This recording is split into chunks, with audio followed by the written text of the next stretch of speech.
welcome everybody tonight. If the congregation will be seated on the stand, let's all kneel in a word of prayer. Sister Jeanette, will you pray for us? Heavenly Father, I'm so thankful that we can be here together. Yes, Lord.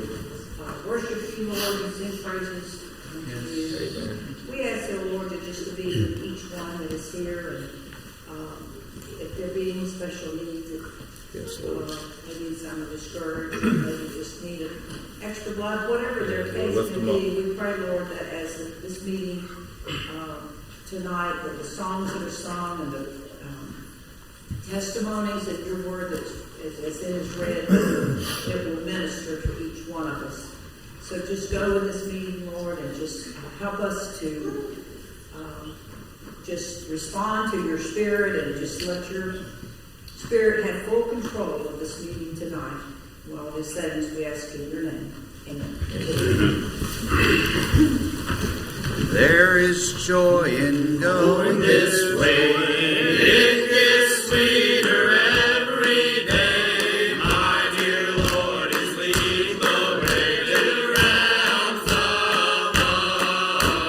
Will be with me until the end. Be my Savior, God, and my friend. Until God in heaven, the hope of perfect love. I'm too near home, my Lord, to miss me.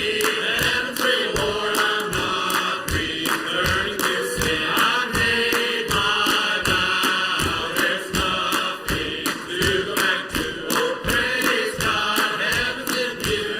I'm too near my heavenly home to turn back now. I've been traveling here in this life with its heartache, trouble, and strife. Sometimes Satan tries to tell me to turn aside. I say, Satan, get thee behind. No returning in the old line. Near my heavenly home where I'll abide. I'm too near home, my Lord, to miss thee. Empty Lord, I'm not returning to sin. I made my vow, there's nothing to go back to. Oh, praise God, heaven's in view. I'm too near my heavenly home to turn back now. One glimpse inside the old maze, see the friends of love and today will be worth whatever the cost to make it through. I would not give up to no place. I'll continue by the Lord's way. Up from here, my heavenly home beyond the blue. I'm too near home, my Lord, to miss thee. Heavenly Lord, I'm not returned to sin. I made my vow, there's nothing to go back to. Oh, praise God, heaven's in view. I'm too near my heavenly home to turn back now. I'm glad to be here tonight. I'm glad to say I'm converted and sanctified, and I feel that there is joy in going this way, and it gets sweeter every day. The song we sang before, what was the song we sang before that? My heart is fixed on God, on thee. What number is it? What is it? Thank you. Let's see. My heart is fixed, O God, on thee. My eyes are now on things above. From worldly yokes, praise God, I'm free. My heart overflows with joy and love. And I thought one part just stuck out to me as we was singing it. No longer tossed upon the waves of sin and doubt, but now I sail within the lifeboat Jesus saves. No storm against me shall prevail. And that no storm against me shall prevail, like, stuck out to me. Today was not the best day ever. I was going to sit down, and then I was like, well, nobody's on the stand. I'll come stand. But I thought, whatever the storm, and I even thought today, no matter what happens, I'm still going to serve the Lord. I'm still going to, I can have joy. I have the Lord. Like, I have to tell myself these things sometimes, because I was ill today. But I thought, I can still have, no matter the circumstances around me, I can still have joy and peace and love. And I started reading in Genesis, and in Sunday school we talked about in the beginning God created the heaven and the earth, and the earth was without form and void, and darkness was upon the face of the deep, and the Spirit of God moved upon the face of the waters. And God said, "Let there be light," and there was light. And God saw the light that it was good, and divided the light from the darkness.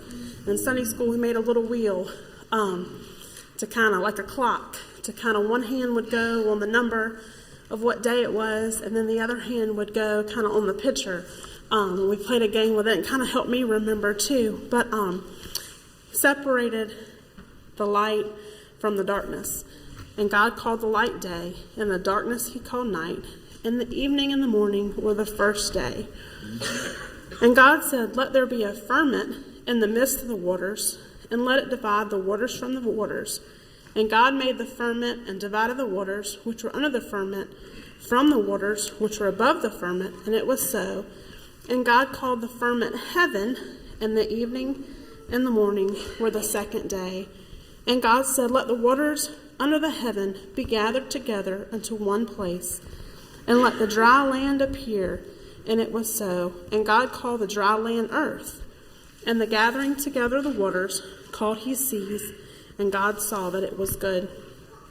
And God said, "Let the earth bring forth grass, and herb yielding seed, and fruit tree yielding fruit after his kind, whose seed is in itself upon the earth." And it was so. And I thought, when you, I cut up peppers this week. There's seeds in there for those two. It bears seeds of itself. God did this so many thousands of years ago. But and I'm gonna get back to that in a minute. And the earth brought forth grass and herb yielding seed after his kind, and the tree yielding fruit whose seed was in itself after his kind. And God saw that it was good. And the evening and the morning were the third day. And God said, "Let there be lights in the firmament of the heaven." So he had already divided the darkness from the light, but he hadn't created the sun yet. And God said, "Let there be lights in the firmament of the heaven to divide the day from the night, and let them be for signs and for seasons and for days and years, and let them be for lights in the firmament of heaven to give light upon the earth." And it was so. And God made two great lights, the greater light to rule the day, and the lesser light to rule the night. He made the stars also, and God set them in the firmament of the heaven to give light upon the earth, and to rule over the day and over the night, and to divide the light from darkness. And God saw that it was good. And the evening and the morning were the fourth day. And God said, "Let the waters bring forth abundantly the moving creature that have life, and fowl that they may fly above the earth in the open firmament of heaven." And God created whales and every living creature that moveth, which the waters brought forth abundantly after their kind, and every winged fowl after his kind. And God saw that it was good. And God blessed them, saying, "Be fruitful and multiply, and fill the waters in the seas, and let the fowl multiply on the earth." And the evening and the morning were the fifth day. And God said, "Let the earth bring forth living creature after his kind, cattle and creeping thing, and beasts of the earth after his kind." And it was so. And God made the beasts of the earth after his kind, and the cattle after their kind, and everything that creepeth upon the earth after his kind. And God saw that it was good. And God said, "Let us make man in our image, after our likeness, and let them have dominion over the fish of the sea, and over the fowl of the air, and over the cattle, over all the earth, and over every creeping thing that creepeth upon the earth." So God created man in his own image. In the image of God created he him, male and female created he them.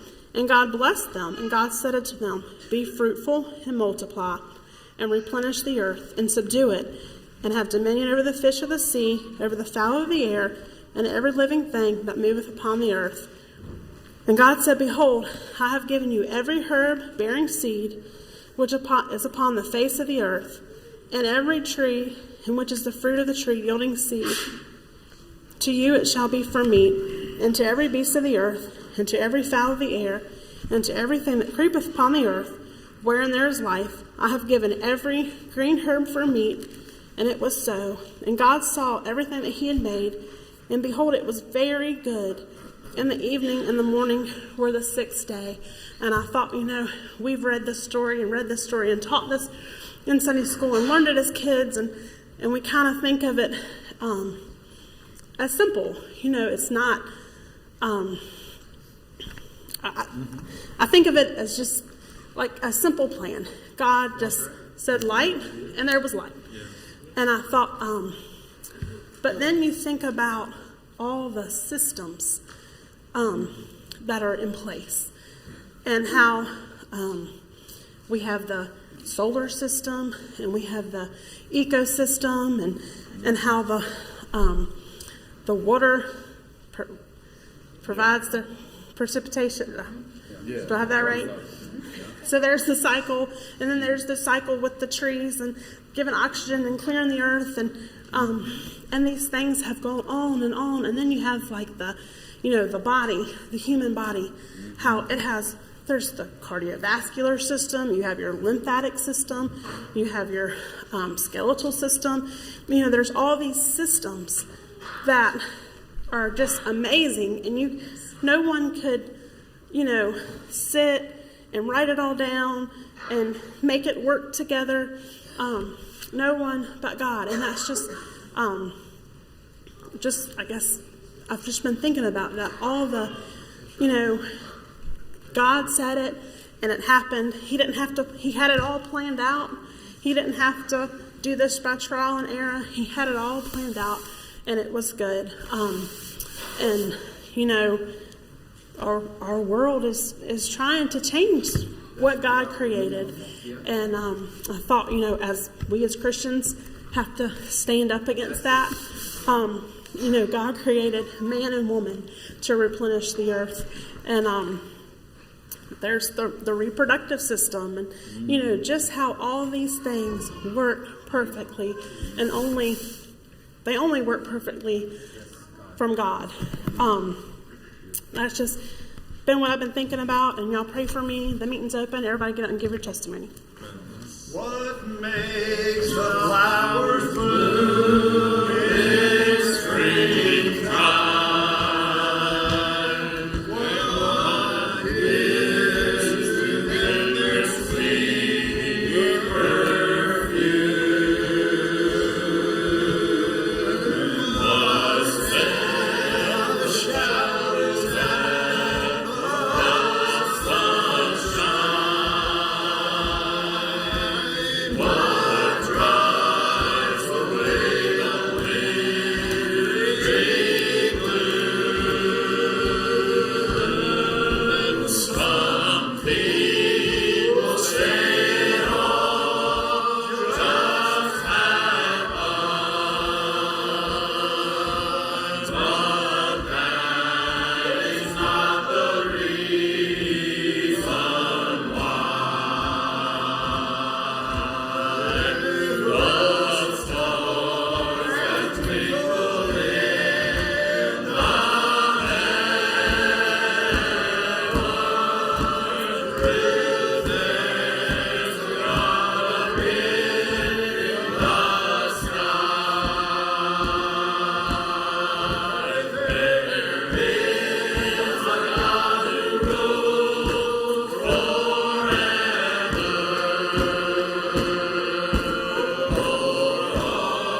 upon the sea of new leaves, of nature's gift to everything.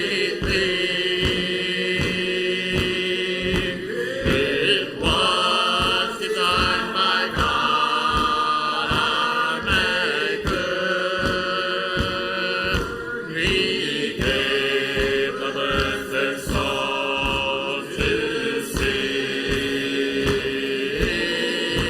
He painted all the lovely flowers to brighten the days as they go by. And we see the best of love is hallowed as the God up in the sky. And there is God who rules forever. All the land to see, and there is God who says, no, never. From those who are indeed His herald, many here on earth deny Him and say He does not rule on high. Look up, oh friend, do not be fighting. There is God up in the sky.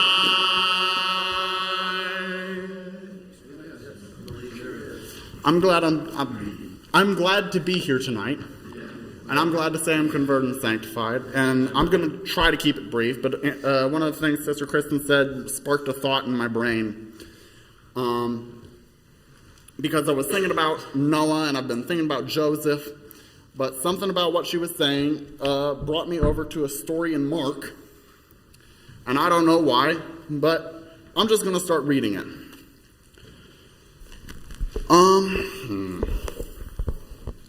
I'm going to start reading in chapter 4 in verse 35. And the same day as he had given this long testimony and this long series of parables to this group of thousands of people, the same day, when the even was come, so when night was starting to fall, when everything was starting to wind down, he saith unto them, let us pass over onto the other side. So Jesus has said, all right, we've done our piece. I'm ready to go home, is effectively what he's saying. Or if not home, I want to go across this ocean. And when they had sent away the multitude, they took him even as he was in the ship. And there were also with him other little ships. And there arose a great storm of wind, and the waves beat into the ship, so that it was now full. And he, Jesus, was in the hinder part of the ship, asleep on a pillow. Because Jesus, despite this great storm, was not worried. But they woke him and said unto him, Master, carest thou not that we perish? They had not perished. They were there asking him, do you not care? When he was in the middle of his nap, just because this great storm had blown up and they were scared. And so they asked him, Master, carest thou not that we perish? And he arose and rebuked the wind and said unto the sea, Peace, be still. And it's over that quickly. Jesus got up, he said, Quit it, and the weather quit it. And the wind ceased, and there was a great calm. And he said unto them, Why are ye so fearful? How is it that ye have no faith? How is it that after the miracles that they had even then already seen, the wisdom that they had already heard, the many signs and wonders that had convinced them already that he was the Christ, how is it that ye have no faith? How is it that you don't trust me that this thing that, yeah, it looks scary, but it hasn't hurt any of you yet. You are still here. You're still alive. You're still okay. Why are you afraid of this? And they feared exceedingly and said one to another, what manner of man is this, that even the wind and the sea obey him? And that's the kind of God we serve. That's right. I fully believe that if they had not woken him, they would have passed right through that storm. They would have been just fine. Because Jesus had it under control. No matter how bad it looked, no matter how it felt like the sea was rolling onto the ships and that everything was terrible and they were all going to die, it was going to be fine. Jesus had it under control. But they had a little bit of a crisis. They felt, hey, God, what's going on here? Wow, it feels so bad. What is going on here? And so Jesus got up and said, hey, look, this is fine. It's done. You don't have to worry about it. And that's what God does in our lives. Whether we realize it or not, whether it feels like it or not, God has it all under control. And when we need that little bit of faith, he can banish it all away. He can say, all right, here is a space for you to breathe in. And no matter how bad the storm is, no matter how terrible the circumstance, God will always be there. And God will always be able to say, hey, it's okay. There are other situations that Jesus doesn't just calm the storm immediately and he is like, this is fine, we're going to be okay. Or in the middle of a dark and terrible night, he's just like, hey, have some food and everything's okay. But it's up to us to then seeing that, hearing that, experiencing that peace. It's up to us then to have a little faith back.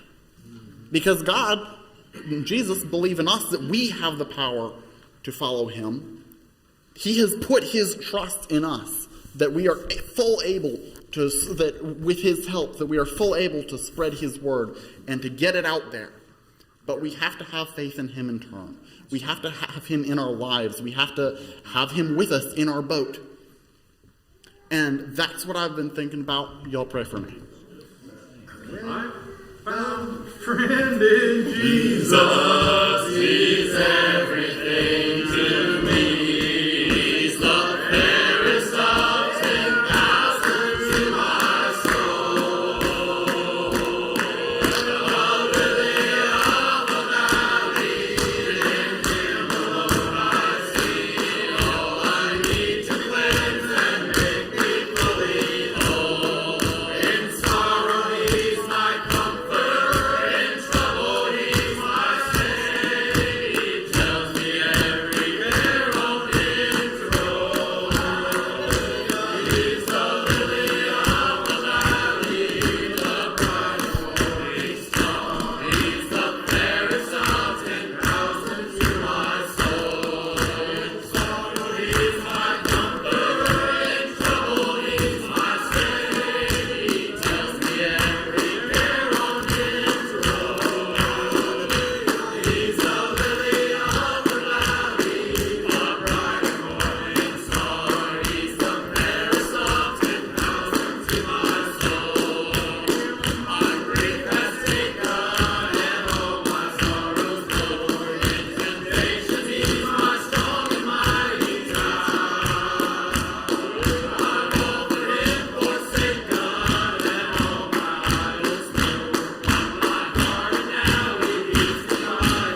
here tonight, and I'm glad to say I'm converted and sanctified. And I've just been thinking, I just have a very short thought, but along the lines of what Paul was saying. And starting in Philippians chapter 4, starting in verse 11, it says, "Not that I speak in respect for want, for I have learned in whatever state I am wherewith to be content. I know both to be abased, and I know both to be abound. Everywhere and in all things I am instructed both to be full and to be hungry, both to be abound and to suffer need. I can do all things through Christ who strengthens in me." And Paul is writing this and saying basically, whether you are whatever state or season of life you're in, to be content. And life is an ever-changing thing. Like it's constantly moving. The world's moved so fast, and if you try and seek contentment in this ever-changing world, you'll never feel satisfied. Right. And it's not like he's saying this like from like the comfort of a fancy home or something. He's like, hey, if you're poor or hungry, you'll be fine. No, he's in prison while writing this. He's saying like he's in one of the worst places to be, and he's saying I'm still content. And I've been reading in James, and we've also been reading in school in James, and I love this book so much. But I just have a few verses, and it says, "My brethren, count it all joy when ye fall into divers temptations, knowing this, that the trying of your faith worketh patience. But let patience have her perfect work, that ye may be perfect and entire, wanting nothing."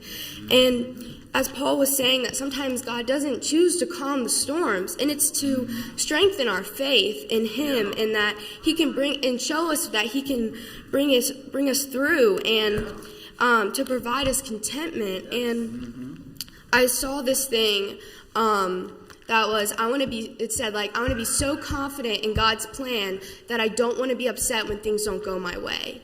Nothing's going to it's never just going to go exactly how you envisioned. It's never going to be exactly how you planned it.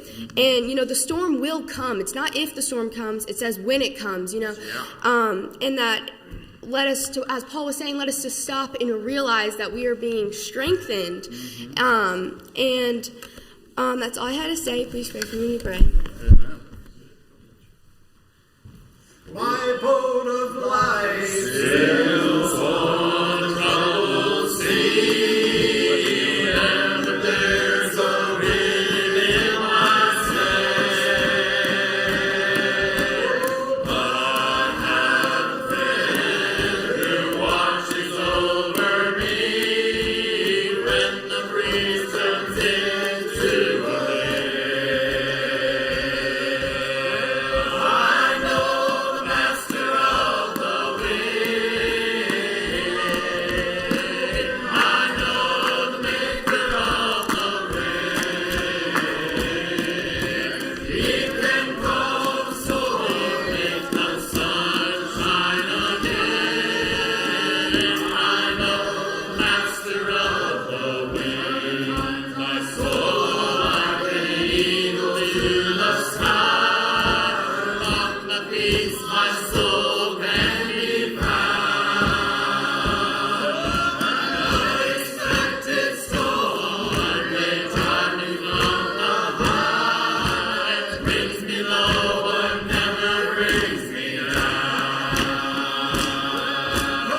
I know the master of the wind. I know the maker of the rain. He can calm the storm, make the sun shine again. I know the master of the wind. I know the master of the wind.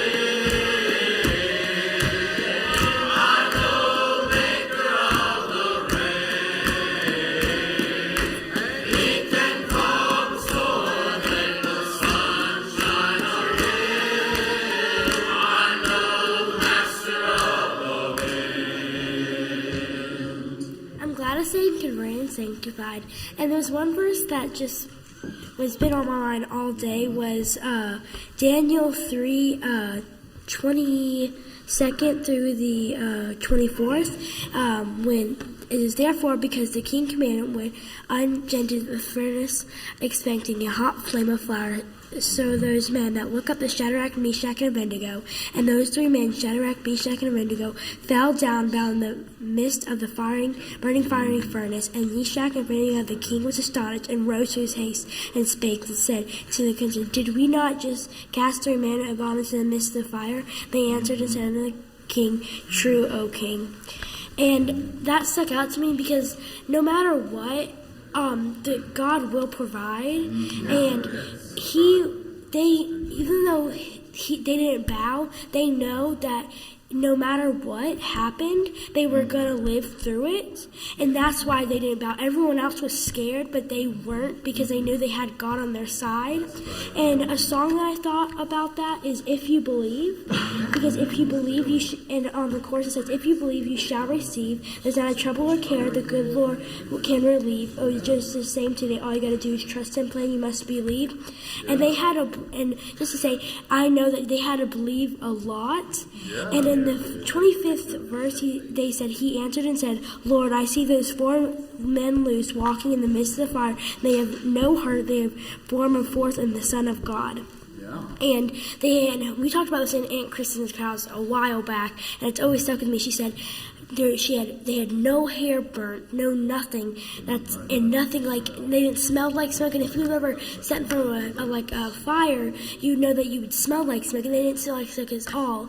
And that just brought me to the thought that, again, if you believe and you pray every night, they prayed and they knew that God would be in the side and lead them a path. And that's all I had to say. Please pray for me. I'll say one thing real quick. As I was driving here, as we sang that song, Master of the Wind, I think about what a mighty and what an awesome God we serve. And as I was driving here tonight, the Lord was telling me, He was saying, we really need to have a prayer service tonight.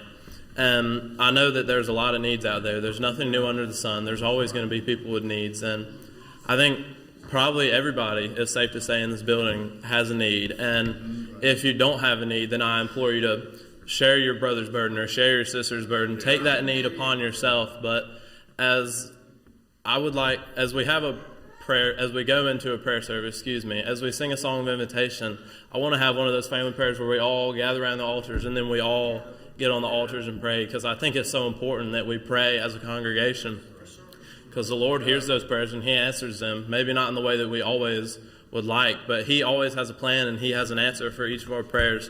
So as the congregation would stand, let's all come forward for a family prayer.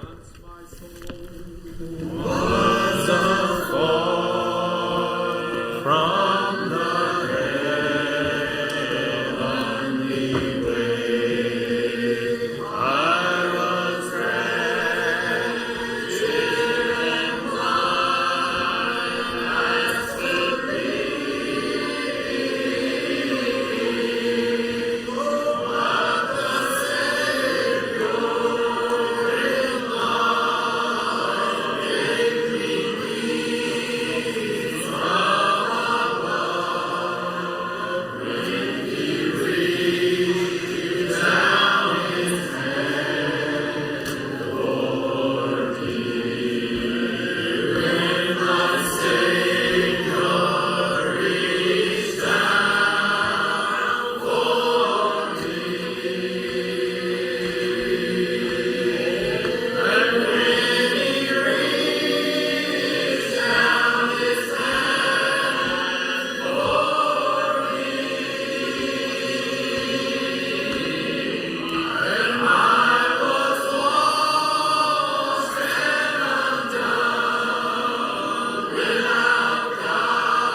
peace.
a very extensive prayer list every Sunday morning, but are there any specific prayer requests tonight?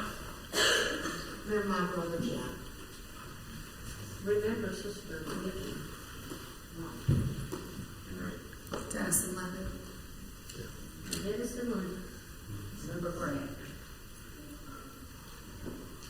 Remember eating the door. Continue to pray for our neighbor's son Eric. I talked to his mom today, and she said, hopefully he's coming out of ICU, but it's going to be soon, and it's going to be a long time. So you're trusting in God, and she encourages me when I talk to her. So I'll pray for her. If there be none else, let's all kneel in word of prayer. Everybody pray. Brother Steve. Dear Father, as we gather here tonight, we're thankful for this opportunity that we have to come and to find our hearts together to you. We know that you already know all of our needs. You are here. You are all. And Father, we don't understand that. God, you know all about us, but you have instructed us to ask. Yes. So we come before you tonight, dear God, and ask lots of requests that have been made, some that John had made. You know each case, you know each part. And you know your God's mercy and grace. And you can help us in whatever state we find ourselves in. We can trust that you're in the boat. You're going to guide us. We're thankful for the gospel of God. We're thankful for the truth of the gospel. If there ever was a people tonight on the face of the earth, dear God, that are thankful, we are those people. We pray for this congregation, dear Lord. Help us to know how to do your will in all things that we do. We ask your blessings on the ministries outside of this building, outside of these doors that go on every week, that are reaching people, reaching children, reaching neighbors. Dear God, help us to communicate the gospel as best we know how. And help us that when we come together that we can fellowship, and when we leave here that we can do your will. We're thankful for every person that is here tonight, dear Lord. We know you love everyone that's here. Because you do, dear God, you have instructed us to do the same. So we're thankful for everyone that's here, from the youngest to the oldest. We're thankful for them. We come together tonight, dear God, as a people in your hands. Lord, help us to know how to go about spread your word. It may not be within these walls at all times, but help us as individuals to carry the basket of your love and your kindness and your mercy to people we come in contact with day by day. We may not ever see them in our pews. They may never darken our doors here. But we want to be able to give them the gospel. And if they so choose, they can come and worship with us in this place. Be with every soul that's here tonight. You know all those that have been mentioned. You know each case. You know each situation. We know it's in your hands. Just help us to have the courage and the strength to continue. Again, we're thankful for this opportunity to come together in the quietness of this day, this beautiful day that you have given us. We're so thankful for that we have come together tonight to pray. It lifts us up, and as we leave this place, we know that you will be with us. All this we ask in your precious holy name. Amen. We are sailing on your ship of Zion. Sailing to the home of rest, where the holy angels wait for our coming. In that city where the saints sing with prayer. Oh, when the tempest is past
each other there on that shore.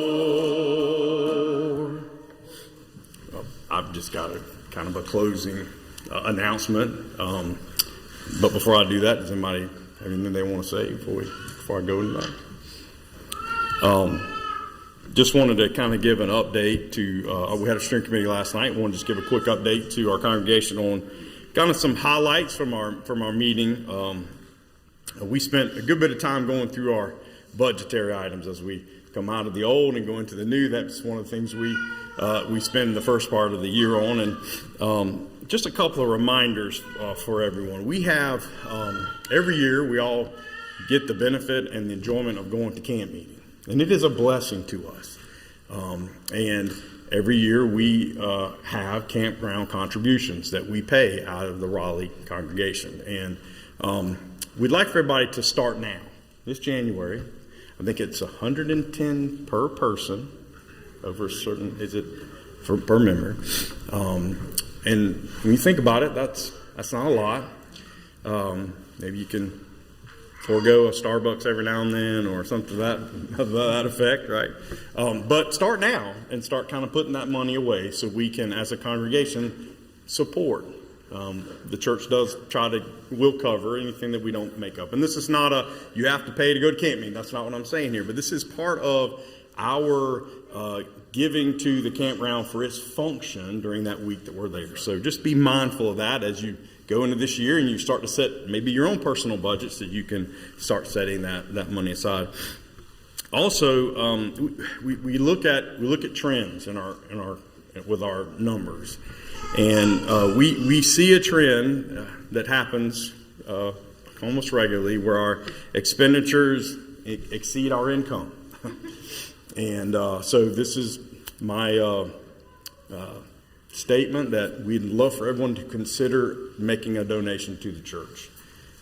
However amount you feel necessary in your heart and what God leads you to. And so as you start, again, planning for your year, think about that, right? And what maybe the Lord has blessed you with, and then in turn you can help support the church with. Just a couple of reminders. We are, today's date, the 8th. We're just a little over a month away from our own feast meeting. So everybody get ready. We got a lot of things we're trying to do. But before I get into that, we have an oyster roast. We have 2 oyster roasts in the month of February. We have one on the 18th, which is going to be here in the Raleigh location, and then one on the 25th in our Willow Spring location. They're both at 4:30. So if you love oysters, and I know lots of people that love oysters, come and support both of them. I know everyone would enjoy the fellowship for both locations. But we have a cleanup day before our feast. Our feast meeting is the 18th of March. We have a cleanup day the 11th of March. That's really only a week that we have between our cleanup day and our hosting of everyone being in our facility. So it is going to be really important that everyone try to be here on that day because we have a lot to do and a little bit of time to do it in. So that would normally be our second Saturday. So what we're going to do is, we need everybody's help.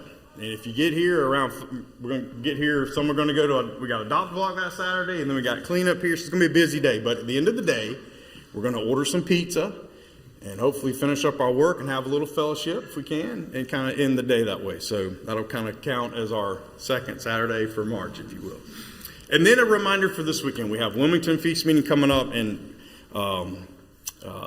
those that are going for the whole weekend, enjoy yourselves. Go and be ready, be prepared. If you're planning on just making a trip there, we have church here on Raleigh Sunday morning at 11 o'clock. We have church at Willow Spring at 11 o'clock.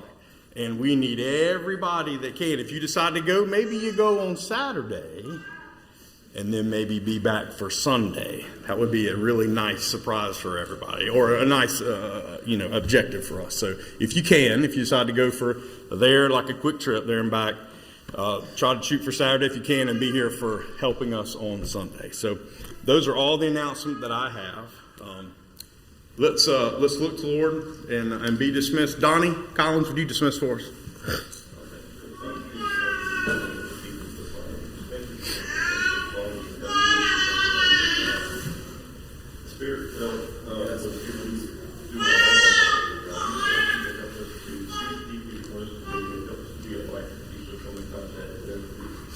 be a positive influence on them, and be a positive influence on each other.